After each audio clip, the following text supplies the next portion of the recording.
Adventures of Rocky and Bullwinkle and Friends. Starring that Jet A. Jerry O'Lace, Rocket J. Squirrel, and his pal, Bullwinkle the Moose.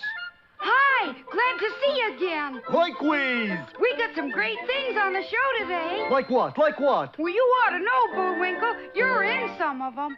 Well, let's get started.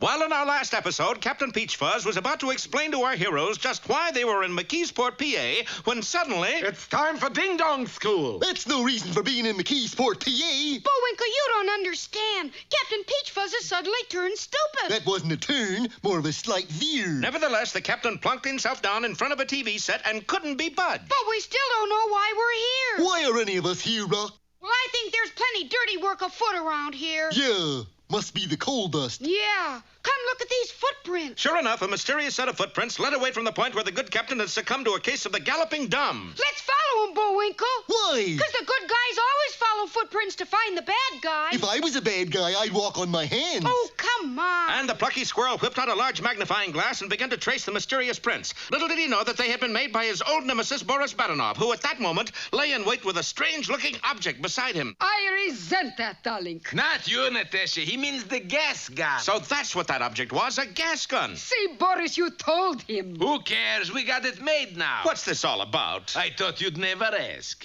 Come with me. Now we go through the magic of the 4-second crows dissolve to the little country of Pennsylvania. Little but mean. Gentlemen, we must find a way to make the name of Pennsylvania feared and hated throughout the world. Yeah.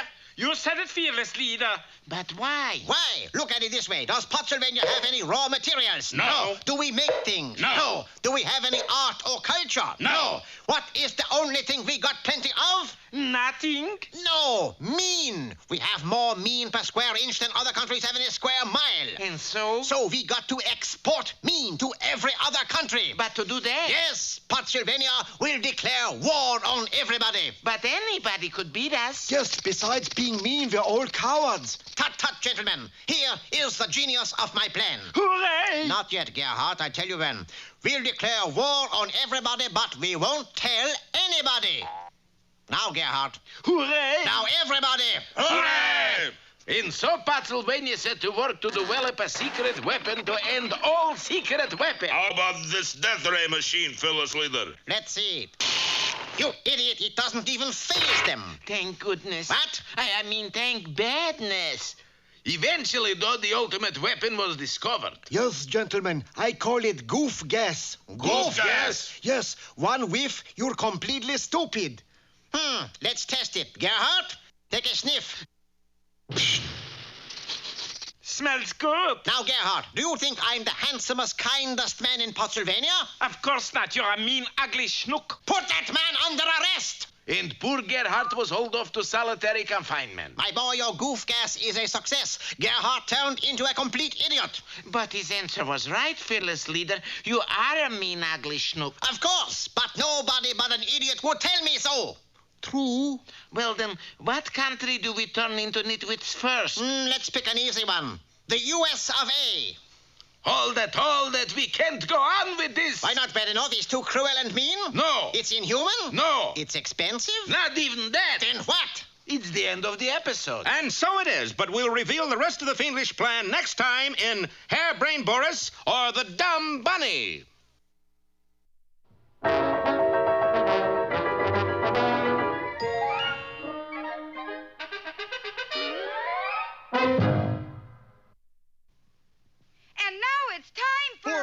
6 baritone solos in the key of E. But Ooh. now for another of our special features. Should have tried E flat.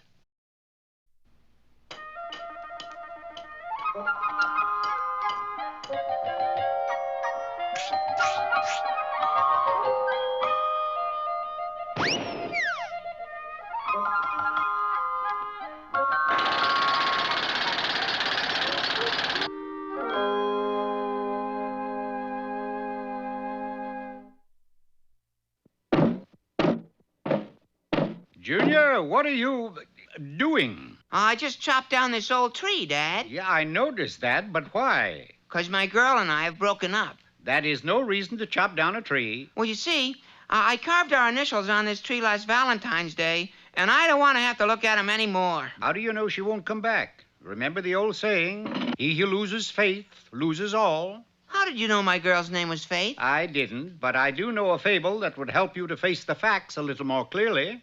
It's called The French Poodle and the Alley Cat.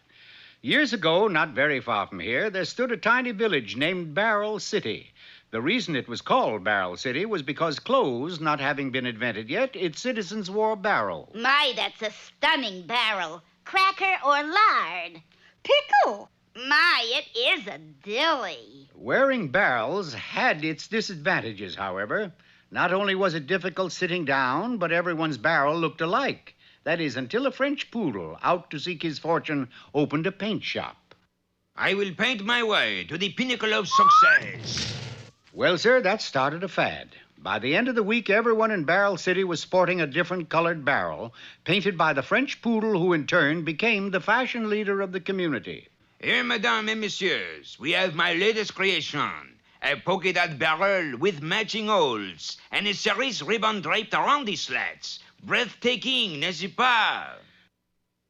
Both the poodle and his shop continued to prosper until one fine day, a seedy-looking alley cat wandered into Barrel City and had the misfortune to pass beneath a window ledge upon which rested a flower pot containing one petunia. Look at that stunning hat. Word spread like wildfire throughout the city that a new style of headgear had been created. The cat, quick to seize the opportunity, bought all the flower pots in town and rented a dilapidated rundown shack that happened to be right next door to the poodle's barrel shop. Bonjour, Mademoiselle Goose. Bonjour to you. I suppose you're in the market for a new barrel. Quite the contrary. The new rage is flower pot hats. If this keeps up, I will be the Rupp-Banked. That night, under the cover of darkness, the poodle, carrying a can of gunpowder, stole into the alley cat's hat shack. Striking a match, he lit the fuse. That should take care of him. But with the dawn came the sad realization that a slight faux pas had been committed, for instead of blowing up the cat shop, he had blown up his own. Are you having a fire sale this week? You little stinker, you are the cause of all this. But let the bygones be the bygones. Therefore, I would like to cement our friendship. That's okay by me. Bon. Now, in case you did not know, you have become quite famous, and people who are famous put their footprints in cement. Step into this bucket. The cat did, and the cement hardened fast. Tell me this. Can you swim? Oh, sure. With a bucket full of cement on your feet? Oh, no. That is all I want to know. Wasting no further time, he dragged the helpless cat to the riverbank and pushed him in. Au revoir! So I got a little bad news for you, Poodle. That river's been dry for years. Calamity followed calamity, for the townsfolk had seen the cat clomping along in his bucket full of cement, and this too caused a sensation.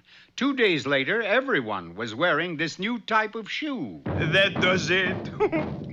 I might just as well kill myself. But he didn't have to, for the townsfolk suddenly decided to hold a fashion contest, and the one who came up with the most ingenious design would get a contract that would set him up for life. Good luck, Poodle.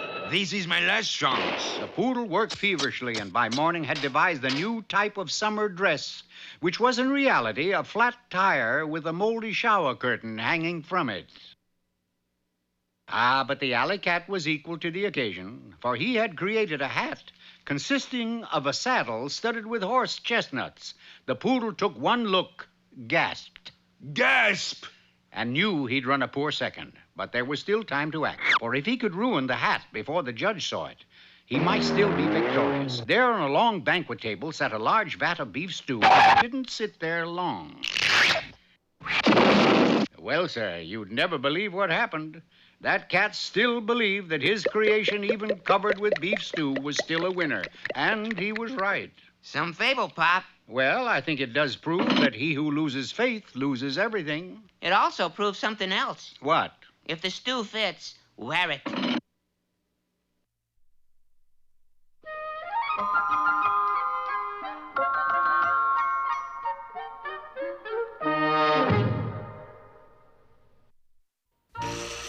Greetings, you culture bugs. Today's poem is called The Daffodils. I wandered lonely as a cloud that floats on high o'er vales and hills, when all at once I saw a crowd, a host of golden daffodils, continuous as the stars that... Hey. Can't you read the sign, buddy? Well, certainly. What sign? The one behind those daffodils. This one that says, do not pick flowers? That's the one. Well, there I was, Your Honor, wandering lonely as a cloud that floats... 30 daffodils, eh? That will be $30 and 30 days.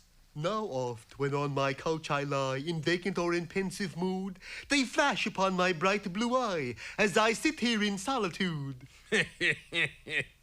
And then my heart with anger fills. $1 apiece for daffodils?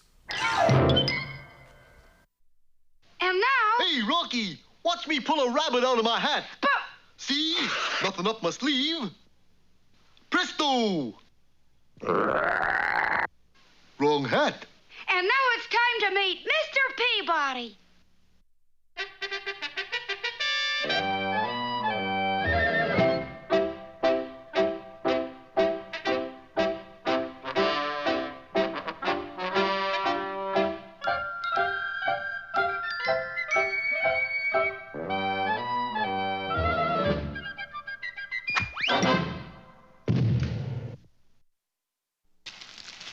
Hello out there, Peabody again.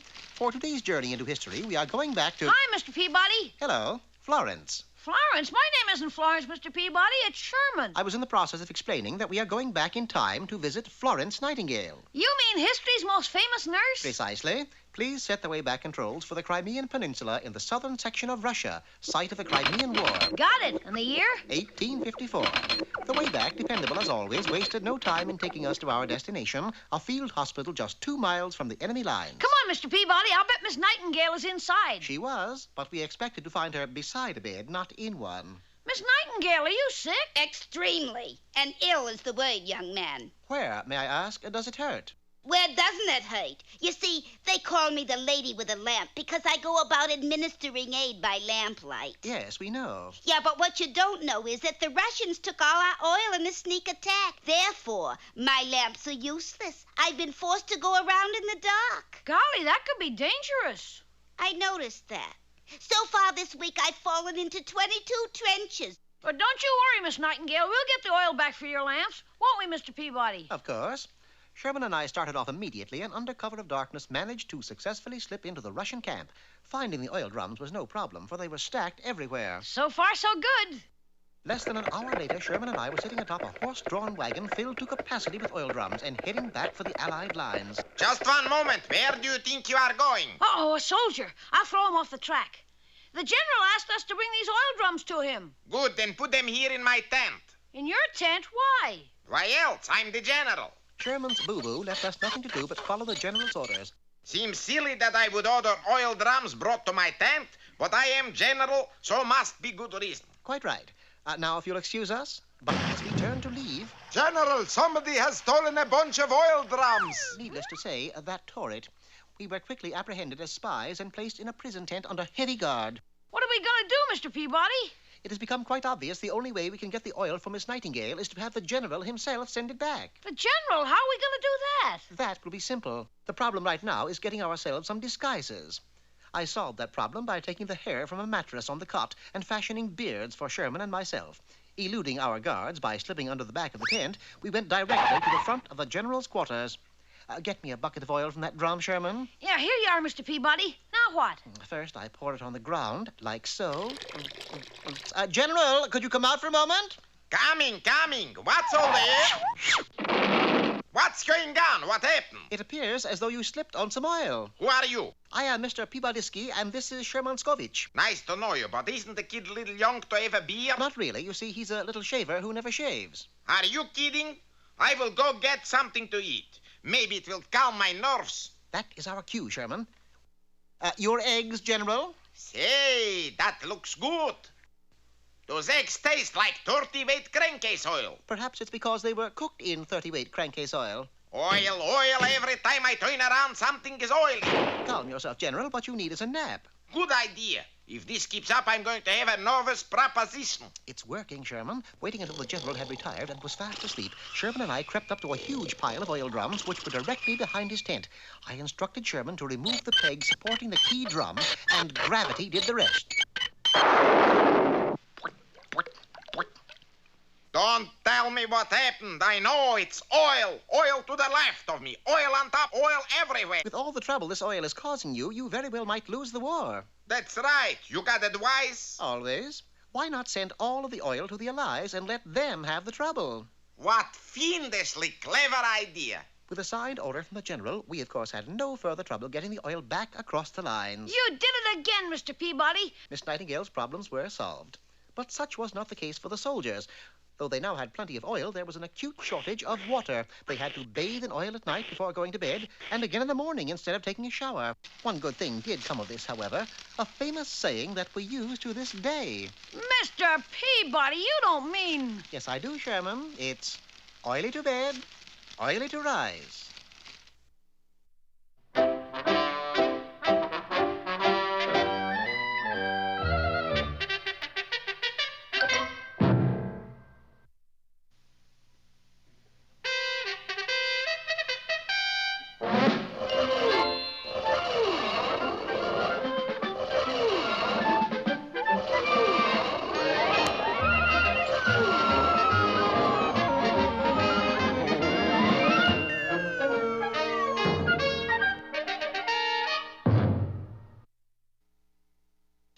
Last time we found out why there has been such an epidemic of stupidity in the United States. It seems that Pennsylvania, that mean little country, has attacked us with a secret weapon called goof gas. Right. One poof, you're a goof. Yes, for the past several episodes, Boris Badenov has been shooting goof gas at America's leading smart Alex and whiz kids. And so, gentlemen, I have devised a totally new compulsive force to launch our missiles. Yes. What is it? It's a rubber band. Ladies and gentlemen, for my first baritone solo this evening, I would like to sing one of my favorite arias from La Sierra d'Amore. Flim, flam, flee. Wanna hold you tight, I wanna hold you. I wanna die, I wanna die, I wanna die. Boris, that's terrible. It's the horrors of war, Natasha. But now, at this very moment, our heroes are hot on Boris's trail. This way, Bullwinkle. Isn't it, though? Little realizing that Boris is really lying in wait for them. So as our heroes rounded the corner... Take that, moose and squirrel. Hey, that smells good. Say, Rock, that feller squirted us with perfume. Perfume nothing. I know what that stuff is. Uh-huh, the answer to the plot. And what's more, I know who's doing it. Pray tell all. I know where I've heard that voice before. Wowie! I'll take notes. The villain of this whole show is named... Yes. Gee, I forget. You forget? Forget what? You said you forgot something. Golly, now I even forgot what I forgot. Well, won't need the old notebook anymore. And who are you, stranger? Stranger? Oh, my stars and garters. Boris, one more second and Squirrel would have said your name. Yes, it seems a shame, Natasha. What? I could use the publicity. Why didn't goof gas affect Moose? Because goof gas affects the brain. And? No brain, no effect. It was true. Bullwinkle's built-in stupidity made him the only living creature immune to goof gas. A lot of good that does me. I don't have anybody to feed me a straight line anymore. Tell me about the rabbits, George. You see what I mean? Well, Natasha, we stopped those two busybodies cold. Now on to the hardest part of in this plan. And that is? We're going to take Washington. Darling, that's not hard. No. Look at headline. Boston takes Washington 7-2. Anybody can take Washington. Wait till next year. Come on, Natasha. And the two villains headed off for our nation's capital. A few days later, they were in the Congressional Visitors Gallery listening to the speeches. Mr. Chairman, I'm against all foreign aid, especially to places like Hawaii and Alaska. I demand we increase taxes for everybody under 67. How old are you? 68. We've got to get the government out of government. Well, let's go, Natasha. Go. You're not going to squirt them with goof gas? It's too late. Somebody beat us to it. Then where next? It's going to be big surprise. Surprise indeed, for the two no-goodniks were headed straight for... I said it was going to be surprise. They were headed straight for... Now, where are we going?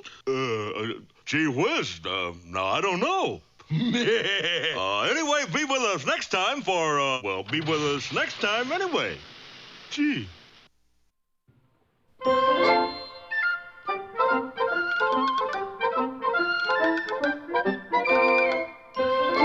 I guess that about wraps up another Rocky show. Certainly hope you enjoyed it. I did. I always say... Bullwinkle, time for us to go. Already? Okay, but first, here are some of the people who made this show impossible.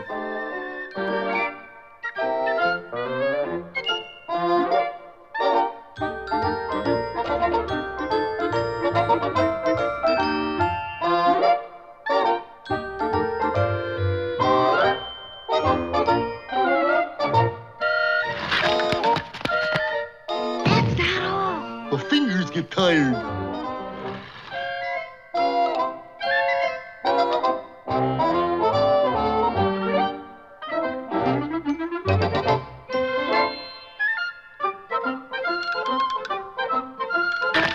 Oop! Got away from me again. Well, see you next time. Ready, Bullwinkle? Alley! Oop!